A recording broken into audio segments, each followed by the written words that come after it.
If you've been following along through the entire course, you've just learned how to build your own methods, how to encapsulate functionality inside methods that are parts of classes.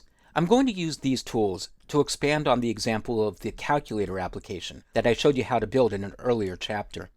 I've opened up a version of the calculator that currently only adds data together.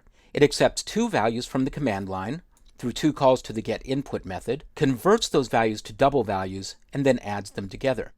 We're going to add functionality to the calculator now so that it can not only add, but can also subtract, multiply, and divide. The first step is to convert these three lines of code into their own method. I'll select those three lines and right-click, then go to Refactor, Extract Method. I'm asked for the new method name, and I'll call it Add Values. I've selected this option, Declare Thrown Runtime Exceptions. I'll describe runtime exceptions in more detail later in the course. But for now, what you need to know is that when you convert a value using a parsing function, if the value can't be converted, an exception will be thrown.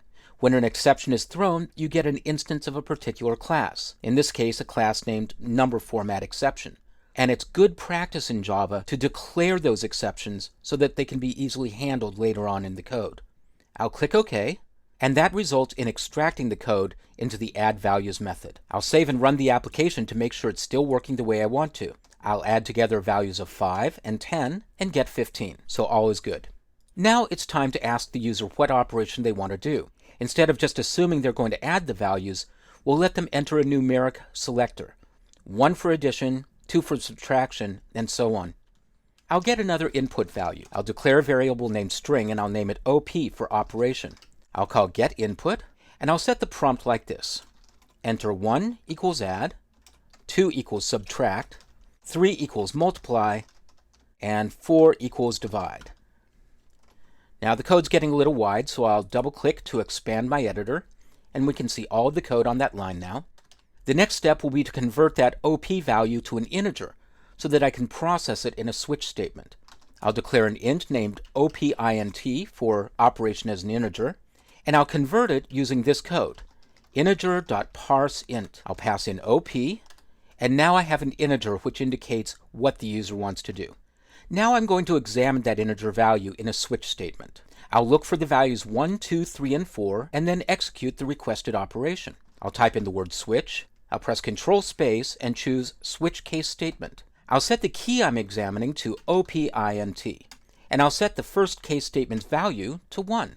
Then I'll take this command, which is adding the values together, and I'll cut and paste it into the case statement. So I'm saying if the user chose 1, I'm adding the values together.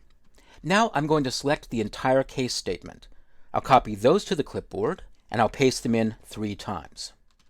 I'm just going to add and subtract a little bit of white space so this is a little easier to read. Now I'll take the 3 new cases, and I'll change what they do. I'll change the values I'm looking for to 2, 3, and 4, and I'll change the methods that I'm calling, so that instead of always calling add values, I can also call subtract values, multiply values, and divide values. I'll save my changes and show you that there are some errors showing up. I'll move the cursor over the error marker, and the one I'm looking for is the one that says duplicate local variable result. This variable is being declared 4 times in the same code block, and that breaks a rule of Java. Each variable can be declared only once within a particular code block, a code block being delimited by the curly braces. When you have this kind of situation, the solution is to move the declaration of the variable outside of the code block, and then simply address the variable within the code block. So I'm going to take this code, double result, and I'll copy it to the clipboard. I'll move the cursor above the switch statement and paste it in, and I'll finish the declaration with a semicolon. Then I'll move down to the switch statement, and I'll remove the data type declarations from each of the 4 cases. Because the variable has already been declared at this point, now all I need to do is address the variable. I'll save my changes and see that I still have some errors. The next error tells me that the subtract values method is undefined, and that's true. I've only created a method so far called add values. Now I could go and explicitly type out a new method, or I could let Eclipse do it for me. So to let Eclipse do the work, I'll move the cursor over one of the method names that's undefined. And a little window pops up and says there's a quick fix available. Do I want to create a method named subtractValues that accepts 2 string arguments? Well, that's exactly what I want to do. So I'll click the link, and then I'll scroll down a bit and I'll see that Eclipse has generated that method for me. I'll go back up to the case statements and do the same thing for multiply values and divide values. You can see how much time Eclipse is saving me by generating the method signatures. I'm going to close up this code a little bit, and then I'll move down to my new methods, divide, multiply, and subtract. The code within the add values method is almost the same as I want in all 4 of these methods. So I'm going to select it and copy it, and then I'll paste it into place for each of the other methods. And all I need to do in each of these methods is change the operator. For subtract, I'll use the dash.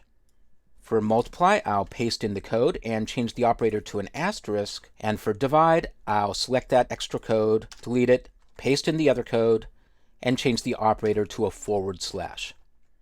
I'm pretty close to being done. There's still one error there. The local variable result may not have been initialized. So I'll click the error, and I'll get another set of quick fix proposals. One of them is the correct suggestion. When you declare a variable that's outside a code block, but you're only going to set its value inside a code block, the Java compiler wants you to initialize its value when you declare it. So I'll go back up to the line where I declared result, and I'll set it to 0. Now finally, I have one more bit of code to take care of. I've asked the user to type values of 1, 2, 3, or 4, but what if they type another value? I'll move the cursor after the default case, but before the break statement, and in this case, I'll tell the user, you selected a value I didn't understand. I'll use system.out.println, you entered an incorrect value. And then to terminate the application at that point, I'll use the return keyword. I no longer need the break statement there, because if we got into the default block, that means the application is done. I'll go ahead and run the application and let's see how we do. I'll type in 2 numeric values, 10 and 5, and instead of adding, this time I'm going to divide by typing in the number 4, and I get the value 2, and that's correct. I'll run the application again. Once again, I'll type in 10 and 5, and this time I'll multiply by typing 3, and I get 50.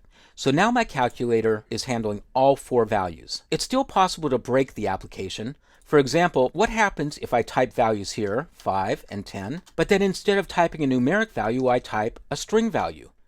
I'll get an exception.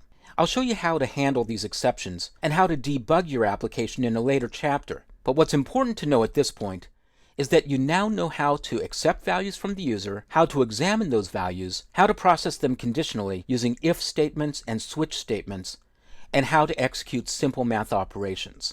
This application, while trivial, is using many important parts of the Java programming language, and you're now ready to move on to other aspects of the language that can give your applications even more power.